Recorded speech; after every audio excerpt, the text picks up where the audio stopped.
Tuesday saw a game update for The Sims 4 across all platforms and an Enchanted by Nature CreateaSim Preview. Hello, my name is Jennifer and welcome to my Sims 4 news video. So the day actually started with that preview for the Enchanted by Nature CreateaSim, but we're actually going to move along first and cover that game update. So the Sims Direct tweeted after the update went live. The update went live at 10 a.m. Pacific. I'm in Eastern, so that was 1 p.m. This time here is showing my time zone. So just over an hour after the update went live, the Sims Direct tweeted, "Today's update includes a handful of fixes across all platforms, including bringing consoles up to date with the latest update and addressing the disappearance of small business employees and businesses and hobbies. See more in the patch notes," which we, of course, will cover. But before we get to that, they followed up to say, "Thank you for your patience while we investigated the rain indoors issue. We're happy to share that we've identified a fix that would address this in the next update and will confirm via the upcoming laundry list."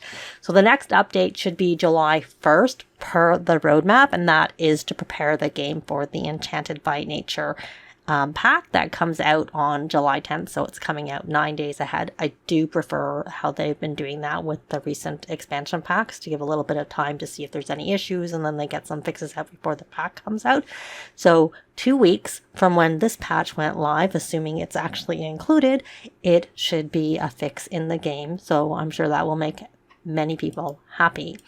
They then followed up to say that today's update brings all remaining platforms up to date with the latest version, including the May 27th update, which of course console players hadn't got previously, but today's update would have included that for them. Obviously for computer players, it just included the additional fixes and that they appreciate the patience. So here are the actual patch notes.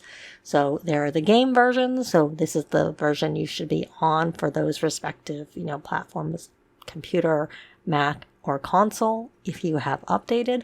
Social Simmers, today's update features a handful of fixes based on community feedback. We'll be sharing a new laundry list soon regarding community reported issues we are currently investigating and aiming to resolve in the next base game update. So they didn't mention there, but obviously we're going to be getting a laundry list that will include hopefully that weather issue and hopefully a lot more. But since they didn't mention the save corruption, I'm not expecting that, but also they had said that they were close to getting a fix for the weather indoor issue in, I think, the previous laundry. I remember them saying recently that, and I think it was in the last laundry list.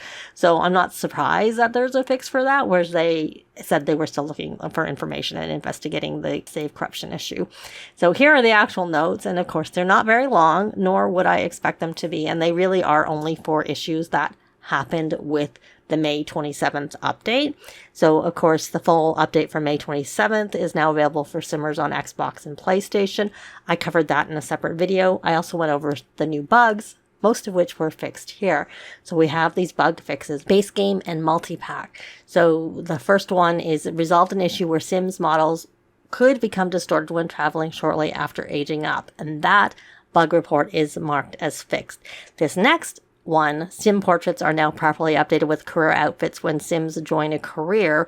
So maybe it's a partial fix, but that bug report is the one where the outfit, the portrait, and the outfit the Sim was wearing don't match, and that bug report isn't closed, but then the description doesn't actually match what that bug report was. So perhaps it was a subset of that bug report that was fixed, but that particular bug report is still open. As you can see right here, that it's not marked as fixed, it's under investigation. The other ones that were linked were marked as fixed. So then one that probably a lot of people will be happy about, if you have businesses and hobbies, small business employees no longer disappear after loading the lot from the Manage Worlds or CreateaSim screen. So that's supposed to be fixed and is marked as fixed. And then for seasons, you had the two issues. The New Year's resolution menu now correctly appears when making a resolution, and then the Scouts badge progress UI no longer appears without text. Those have both been fixed.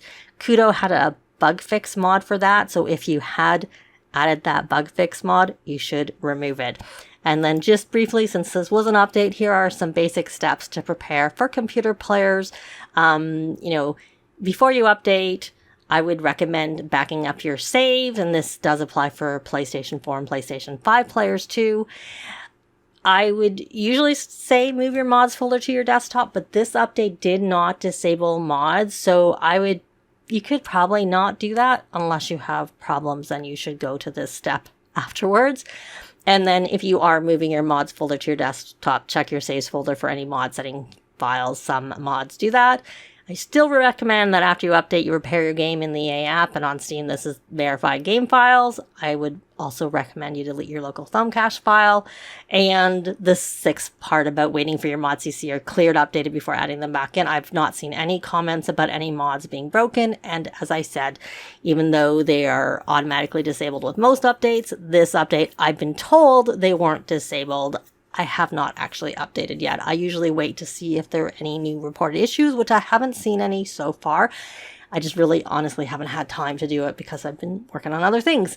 So I do have a tutorial video which goes over more details on how to prepare. And then also if you do want to avoid the update, which like I have done, you can, have your automatic updates off and go offline with the EA app. You don't need to stay offline. It just, if you want to launch into your game, you have to go offline if you have automatic updates off. So it's not like you have to put your whole computer offline. There is an option in the EA app, and I have a video on that too.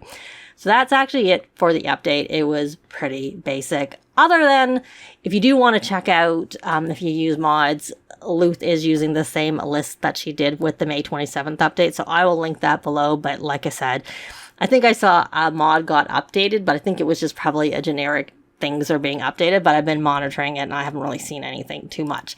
They did make this comment here, but the Nature's Calling event is almost here. It starts on June 24th. I'm guessing that's because really that May 27th update was to prepare the game. So, now that console players are, have that update, their game will be prepared for that. But I have a full separate video where I went over the details of that Nature's Calling event, and I'll link to that either at the end or down below. So let's actually get back to that CreateaSim preview. So here's from Twitter, but essentially they had this, everywhere, hip hip fably, see new aspirations, traits, and CreateaSim items coming in Enchanted by Nature. And, it's available July 10th, and you can pre-order it now, but you don't really need to pre-order it.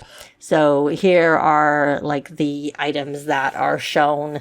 And of course they have two versions. They share this on different social media, and depending on the platform where they showed it, they show it in this landscape version, and there is also a portrait version. So once we take a look here at this, take a quick look at them together just to see how they differ a little bit, though they still share all the same information. So there they show the fairies and whatnot and how you can color them. And I haven't really spoken very much about it, but there's, seems like CreateaSim items that are appropriate for fairies, I guess. I'm not really into fairies, so I haven't really looked into them too much into the past. And there's obviously the details about the fact that you can pre-order it now, as they had already indicated. And then here's for fun, here's the look again, but you can see the landscape and the portrait together. I do like that they have some stuff for like infants, toddlers, and kids. And I like some of the new hairstyles. There's that new trait, the three of them. That disruptive one, it kind of looks like maybe there's a tongue piercing. So I did see Iron Seagull, and I didn't have a chance to watch the video where he was speculating that maybe that's coming to the game. I don't actually use that many piercings, but for those who do, that would be good, I'm sure, for those who like that and use a lot of piercings and whatnot. And so there's all of the items again and again, because it's the same one, that fact that they're available by July 10th. Again, pre-ordering, there is no benefit to pre-ordering, but if you want those early bonus things, you just have to buy by August. I'll put the date on the screen because I don't remember, but it's sort of August 20th, 21st, somewhere in that range. But anyways, let me know, have you updated your game, and what did you think of the CreateaSim preview? I'd love to know in a comment down below. But that's going to be it for this video. Thanks very much for watching, and I'll see you next time. Bye!